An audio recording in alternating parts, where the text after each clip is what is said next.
India TV 9 news Maharashtra.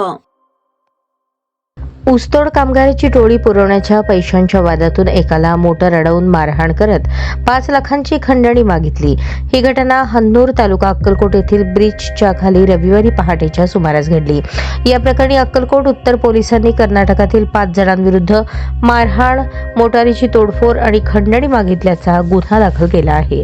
Birappa Bhojappa तडलगी, Gangadhar Shantappa रेवगोळ, Lingappa Veerappa पुजारी, जकप्पा सिद्धप्पा नरोटे आणि शंभू श्रीशैल तडलगी सर्व राहणार भुवार, तालुका इंडी, जिल्हा विजयपूर अशी गुन्हा दाखल झालेल्या आरोपींची नावे आहेत.